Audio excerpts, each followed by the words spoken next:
Welcome to Cam Look, your daily dose of the Cincinnati Art Museum. Each weekday, a staff member or volunteer will be sharing an object from the permanent collection and posing questions for discussion. Please check back at 10 a.m. every day for new work and a new conversation. My name is Karen, and I'm a docent at the Cincinnati Art Museum. Today, let's look at Moret at Sunset.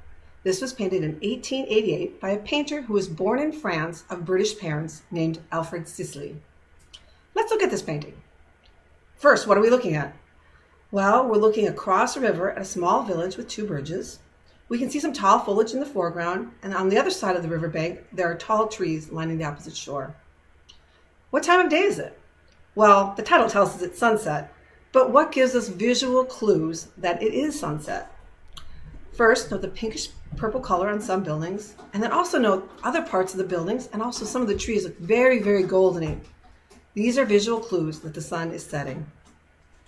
The village is Moret, which is outside of Paris in France. Sisley lived in this village for 19 years, starting in 1880, and painted many, many paintings of his village, more than 100.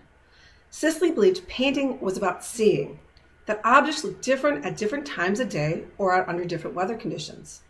He would go outside and paint what he saw with his eyes. This actually was a radically new and not well understood idea when these types of paintings first appeared. To the art-buying public at that time, these paintings seemed unfinished. They were just an impression of a scene, as opposed to the polished, finished paintings they were used to seeing. Hence, the term Impressionism was used to describe this group of painters, which included Alfred Sisley, Claude Monet, and many others. Many of these painters wanted to capture how light changes the appearance of objects in an almost pseudo-scientific way in their paintings. To quote Sisley, "For the sun, if it softens certain parts of the landscape, intensifies other, and these effects of light, which take on an almost material form in nature, must be rendered in material form on canvas." He seems to be saying that the light effects are almost physical. That is to say, in our sunset painting, that one building looks purple, so maybe it really is purple. So Sisley is painting it purple on his canvas. So it's almost as if the light creates a temporary physical effect. Let's look more closely at the buildings between the two bridges. Note the one on the left is in purplish shadows, as we've discussed, but the one on the right is much more goldeny. The sun must be setting in that direction, casting shadows on the left building, while illuminating the one on the right. This is likely because the buildings are in different planes. One is in front of the other one. Sisley is capturing how exactly at this moment he sees it. The sun's reflections are different on those two buildings, as if they were physically different colors, so that's what he paints. This is Sisley's impression of the difference in the setting sun on these two buildings at that moment.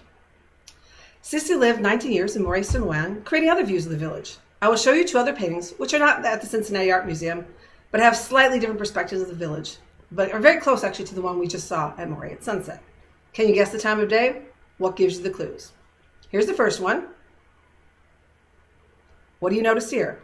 Well, this one is much, much more golden yellow in color. Again, the light quality is much different, and its title is Moret Morning. It was painted in 1892. Here's another one. Notice the sky. It's bright blue with a few clouds.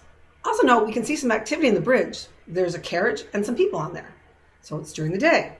This one is titled Moret Bridge in the Sunlight, also painted in 1892. As a comparison, here are all three side by side, a little bit small, but you can kind of see the differences between the times of day, and you can also see that we're at near the same location. In closing, what do you think of Sisley's experimental paintings? Have you noticed that lighting changes how an object can look? That light can act almost like temporary paint?